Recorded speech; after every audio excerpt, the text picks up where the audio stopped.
Good morning. As mayor of the city of Atlanta, public safety is my #1 priority.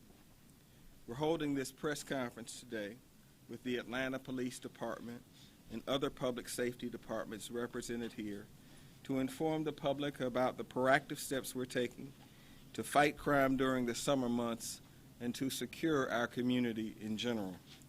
As you may know, summertime typically sees an increase in crime across the spectrum. That includes burglary, robbery, larceny, and auto theft. Historically violent crime also increases during the summer months. The men and women who are behind me today really are the tip of the spear in our community's efforts to push back against crime and violence of all kinds. That's why the City of Atlanta and the Atlanta Police Department today are announcing an action plan that will confront this expected spike in crime directly and decisively. It's a vigorous and detailed plan, but it can be summed up this way.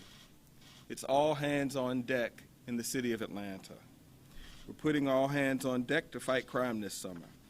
Step 1 is the Gun Violence Reduction Task Force, also known as Operation Whiplash.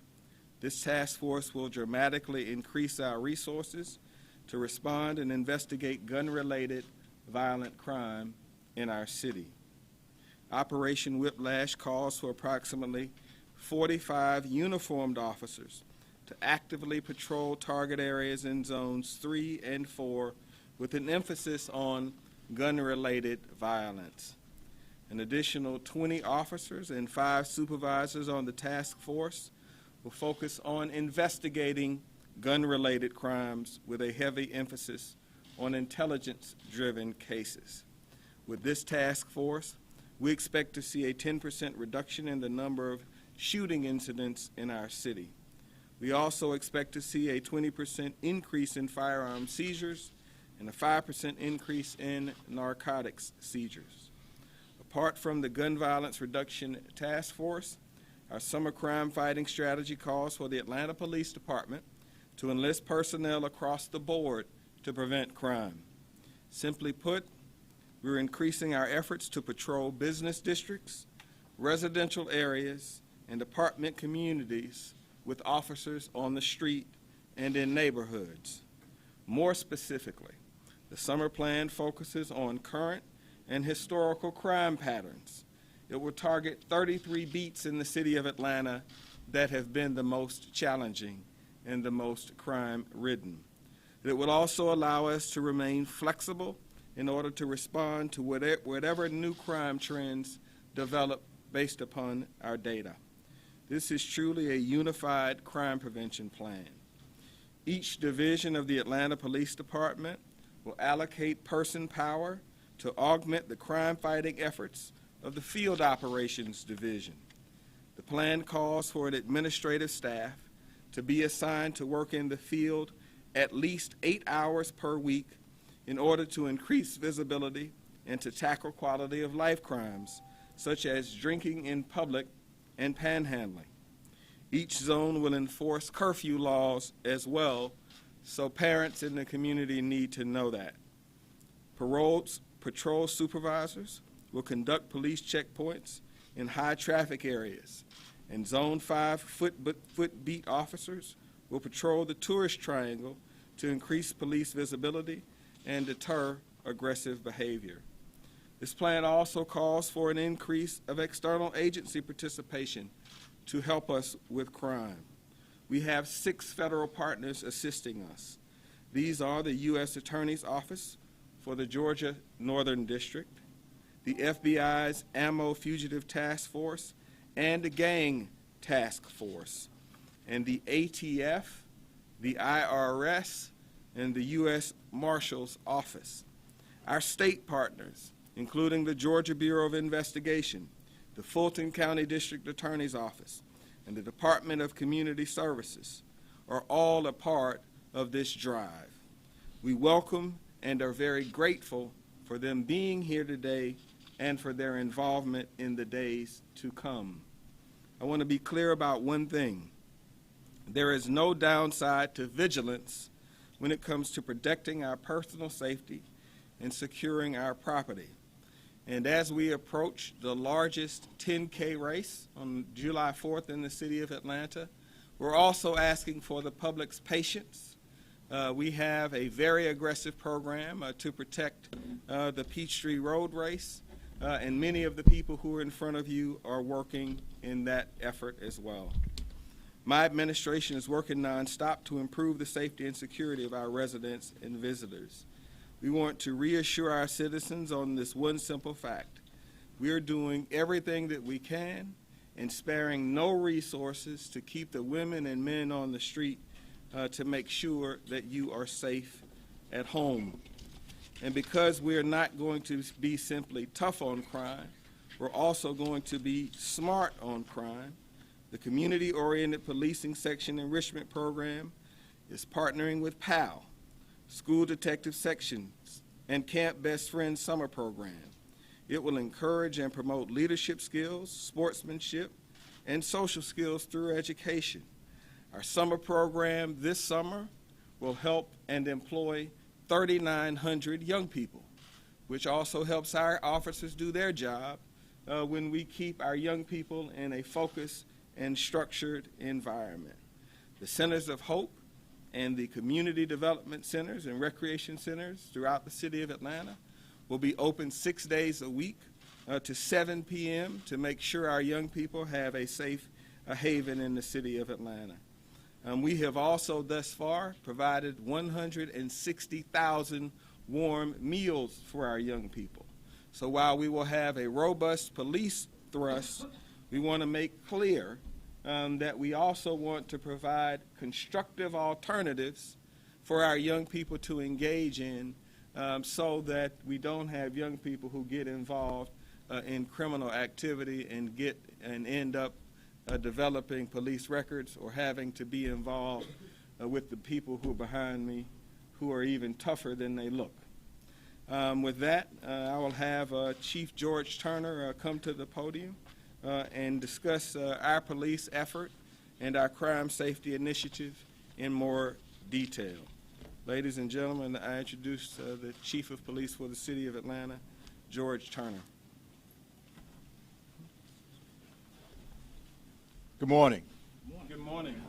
Just a couple points. The mayor really did a great job of capping all that we're doing in the Atlanta Police Department. I want to specifically talk about our partnership.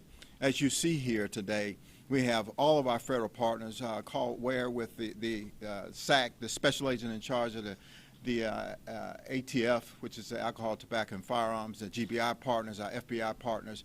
What we want to conclude today, and the message that we need to send out, is that we are all hands on deck. Every resource that we have available within the Atlanta Police Department, we are exerting to prevent this and stop this violence that we're seeing trending, specifically Zone 3 area, Zone 1, and Zone 4 area. It is clear to us, the data shows that we've got work yet left to do. We've got to take more guns off the streets, as the mayor has indicated, and that's our role, and that's what we're going to do moving forward. We will have partners from our ATF on the scene working to be able to triage those weapons that we're taking off the streets. And then we want to make sure that we encourage our partners and our community partners to continue to stay involved. Our community-oriented policing units will be actively engaged with all of our community partners to encourage them, if they see things that are out of the norm, to simply call 911.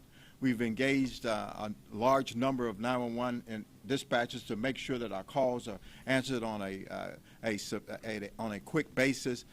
Clearly, as we increase crime each year during the summer, the calls to 911 has increased as well. So all of those employees are on a different kind of shift deployment as well. So make no mistake about it, our entire role in this rollout is about a partnership that we can resolve the challenges that we've identified, and then also to be able to solicit the support from community partners as we move forward and pushing back on these crime trends that we're seeing. Make no mistake about it, we are in a good place. Because of the mayor and the administration and council members like C.T. Martin, the city council, the public safety chair, we have tremendous resources that we've already exerted to this effort. But the is as we move in this space, our crime is down more than 30 points from the time that Mayor Reed took office. And as we continue to fight this year, we're tracking this morning down another 4% for the year, but we see this trend of violence and the increase in guns that we need to be concerned about, and that's what this effort is all about. So thank you for being here, and we need the help of the community to get this message out. Thank you. Well, good morning, everyone. Good morning. I'm Deputy Chief Randall Slaughter, and on behalf of our Fire Chief Joel G. Baker and the courageous men and women of the Atlanta Fire and Rescue Department, I want to do two things over the next few minutes. First of all, I want to thank the mayor, the council, and our public safety partners for their tremendous support of our organization. And second, I want to give you a few safety reminders as we move forward into summer of 2016. Each year, this time of year, our calls increase related to three areas: heat-related emergencies, drownings, and fireworks. As it relates to heat-related emergencies, I just want to make sure that you're aware of the signs and symptoms associated with heat stroke, starting with heat cramps, progressing into heat exhaustion. Be mindful of those at-risk groups such as our senior citizens and our children. Hydrate, hydrate, hydrate. Do not wait until you're thirsty to drink water. It's absolutely too late. Never leave your children in a car unattended. Just keep in mind the temperature inside of a vehicle can rise to 170 degrees in a very short time period. And lastly, I just want to remind you to make a note that Atlanta Fire Rescue fire stations, in conjunction and collaboration with the Mayor's Office of Constituent Services, will open up all of its fire stations, and they will double as cooling centers to do two things.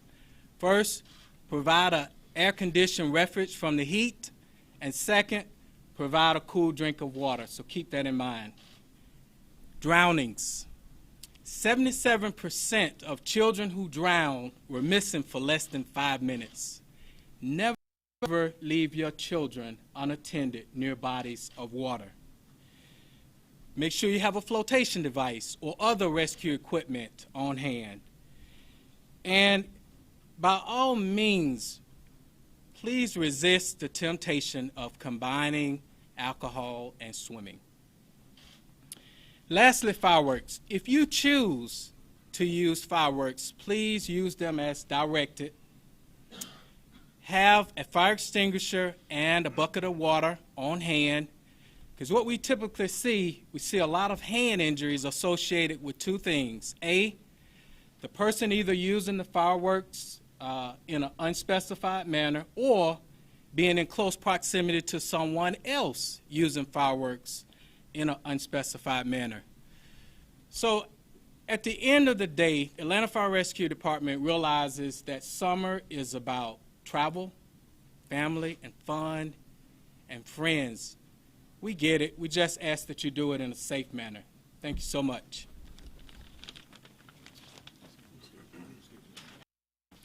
Good morning. Good morning. My name is Patrick Labatt. I'm the Chief of the City of Atlanta Department of Corrections. And on behalf of the proud men and women of the City of Atlanta Department of Corrections, it is certainly an honor to greet you. Mayor Reed, under his leadership, one of the focuses he's had is really de-siloing how the city operates. And in that space, that has allowed us to become more active in the community, go beyond the walls of the jail. And in doing so, there are two quick programs I would like to point out. The first is our vacant property security program. Partnering with code enforcement and APD, we have actually had an opportunity to board, clean, and close over 250 properties in and throughout the city. Now, what does that mean? That means that neighborhoods that are really in fear of people going to school or going to the centers of hope that have to walk past abandoned and boarded properties, we are able to go out and secure those properties. At the same time, we're able to provide some level of training for different inmates who can go out beyond their release point and get a job doing so. The second piece is at the beginning of the year, we partnered with Chief Turner and APD to really do some targeted transports or inmate transports. And that means for us that we're able to save man hours for APD and get them back out on the street, being able to respond more quickly to calls and really bring in detainees that were normally coming to the jail anyway. So with that, we've been able to save over 3,000 man hours or staff hours in that space, which is the equivalent of really 370 days. Getting APD officers back out on the street, doing what they are here to do and protect and serve. So in this de-silo process, we've been able to add value. And that's what this is all about, is being able to add value in a space in a city that we love. So we will continue moving full force in that space and really acting as a force multiplier for all our public safety partners. So thank you. Thank you, gentlemen. With that, we'll take about 5 minutes and answer any questions that you may have. Yes. As you guys are looking at the guns that you are recovering through crimes, where are you finding that these people are getting them? Are they being bought, by market? Are they coming from homes that have been stolen? Well, I'll do this. I'll say generally we're seeing a cross-section of weapons that's being recovered. Obviously, weapons that are being stolen, that have been purchased legitimately, and then there's a failure of transfer of weapons. The ATF, SAC, would you like to come up, Carl, and just talk specifically about what we're seeing in the trend? But clearly, it takes a partnership to figure out exactly where these weapons are coming from and where the last point of purchase, and the ATF partners are doing that on the scene with us. Chief actually hit it right on the head. What we're seeing here throughout the entire state, specifically here in the city of Atlanta, many of the firearms that are being recovered are coming from burglaries of residential homes as well as burglary of vehicles. Now, granted, there's a escalation of FFL retailers that are being burglarized, and we're seeing that spike. So we're actually addressing all of those issues in a concerted effort. So it's not just one centralized location. As a matter of fact, for the last year, the state of Georgia, there's approximately 12,000 firearms that were reported stolen. Now, granted, many of those firearms have actually gone undetected, and the reason why is because we as residents and owners of these firearms, we've not done our job in terms of properly recording the serial numbers so that we can turn around and report them. So that would be one message I would like to make sure that the public and the gun owners actually take the steps to ensure that there's proper documentation of those firearms that they are actually in possession of. Just one other point about that. The city of Atlanta alone, we've taken more than 800 weapons off the streets thus far this year, down about 2% from where we were the same time last year. Our goal, as the mayor has stated, that we want to increase that level by 10 to 15% this summer alone, so that we can really begin to work aggressively in removing some of those guns that are illegally on our streets. Oh, it's a full-fledged opportunity for our officers to be fully engaged out there working the streets, working our hot spots, checking people legitimately, making sure that we're responding to those areas that we've identified as being a significant challenge for us. If you look at our crime data, it directs specifically where those points are. And this information is going to be used. The mayor talked about intelligence-driven investigations. So we utilize data to tell us exactly where we need to place our resources, and that's exactly what we're going to be doing moving forward. And Chief Turner, you've got a big holiday coming up, July 4th, with the East Street Road Race. Tell me about your concerns with these big events happening and what your plan is. We're going to be brief on the holiday plan concerning the 4th because we have a press conference that we're going to talk about tomorrow, specifically around the 4th of July celebrations. Just know that we have all of our federal and state and local partners that will be working collectively with us. We'll have our Joint Operations Center operating here at headquarters, and we will run 2 operational periods through the entire 4th of July holiday. period. And so we feel confident that we've got the resources that we need. We've already begun to take possession of the route. I'm confident that we'll be able to, we have a plan that's going to be sustainable and be able to eradicate any challenges that come up. Yes. Hold on one second, Morris.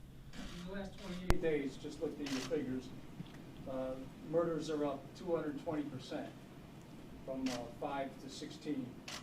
They're up 26% for the year. Sure. Shootings are up in the last 28 days 58%. That's correct. This is obviously, there's something going on other than it warming up and getting hot. No, absolutely. That's what this initiative is all about. There are guns out there on the streets. Out of the 57 people that's been murdered in the city of Atlanta, 50 of those folks were shot. And so clearly we know that we've got a problem with guns. That's why our partners with the ATF, FBI, our gang task force members, a number of those violent issues are associated with guns as well as narcotics. A huge response from our HIDTA team as well as our narcotics teams that's going to be working in these affected areas. This is a joint initiative to push back on all the violence that you just talked about. It's clear to us that as we look at this information, it gives us a blueprint on where we need to place our resources and also how we need to partner with our local, state, and regular partners. I will say also the GBI has a significant role in this, as well as our marshals, the Southeastern Regional Task Force, picking up those individuals that we know that are wanted for violent issues. So they are working with us to go out and get those individuals that we have warrants for, and we can take those folk off the streets. Question for the mayor. Question for the mayor. Ms. Mayor. Please. And Chief may be able to help you with this, but anyway, you mentioned that these efforts, you were given an estimate that when these efforts, if they're successful, will result in a 10% reduction in crime. Where does that number come from? It comes from information from the leadership of my law enforcement team. I mean, here's where we are. There is definitely something going on in the space around murders and death. And so what you do is you respond to crime. That said, statistics aren't enough, but we're operating in a framework where we are near record lows. So we haven't had more than 100 murders any time during my administration. We saw a spike that was very disconcerting, and we did what we should have done, which is to get the smartest people in the space and to provide the maximum amount of resources. There has not been any administration in the history of the city that is investing in the way that we are right now. Between the issues of morale that we've worked hard to address by providing the most significant pay increases in the last 30 years, resolving that tension that was occurring between my administration and our law enforcement personnel, I think we're all hands on deck. And I think that people will see concrete results. Before you wrap, can you take one question on Istanbul? Sure. In light of what we're learning about what happened there, are you discussing any changes at all to the layout of security at the airport, particularly the point where people are arriving, and the sense is, at least from what they're saying in Istanbul, perhaps there's not the same level as the arrival exit area there as there is going in? Are you, Hartsfield Jackson, are you Morris, looking at any changes? Morris, what I've shared is that from November 13 to the date, the job of mayor of any city has changed. Every time there is a major or a minor terrorist event, whether it's domestic or foreign, my team and I study and get the best information we can with our local partners, and we change. I can give you a number of examples where we have changed our behavior. So we have already started hardening the exterior areas around Hartsfield Jackson. Within moments of the terrorist incident last night in Istanbul, my chief operating officer and my chief of police were in my office within moments. One of the flights that left Turkey actually landed at Hartsfield Jackson last night at 8 p.m., so we had to prepare a protocol to bring those passengers off of the plane and to conduct a screening, the details of which I will not discuss. But we're on a constant footing of learning.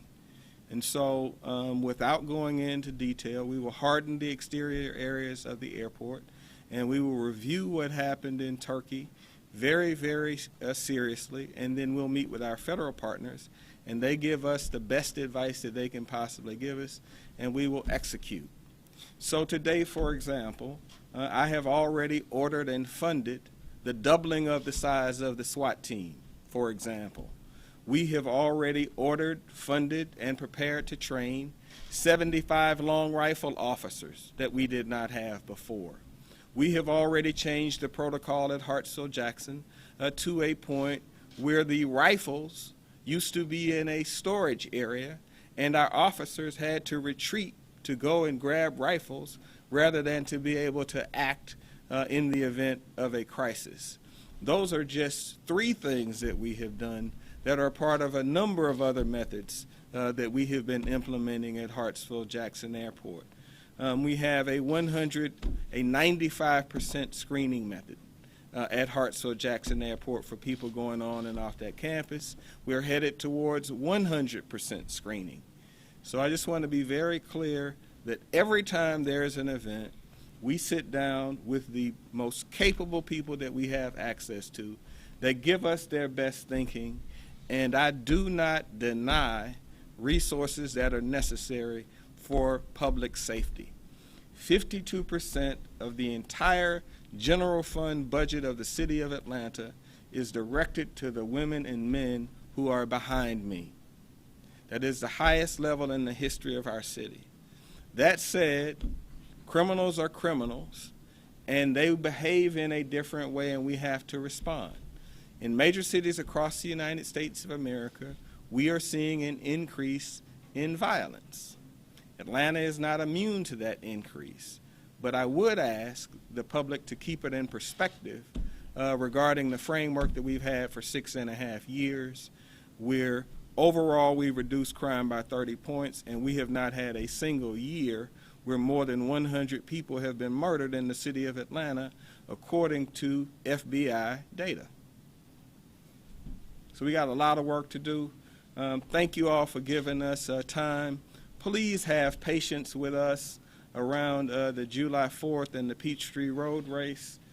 We have a lot of work to do in that regard, and definitely, if you see something, please don't hesitate to say something. We want to err on the side of caution, but what I wanted the people of Atlanta to be clear on is that we are working very hard at this, and we're not going to wait to respond. We're going to put all of these assets and bring them to ground right now.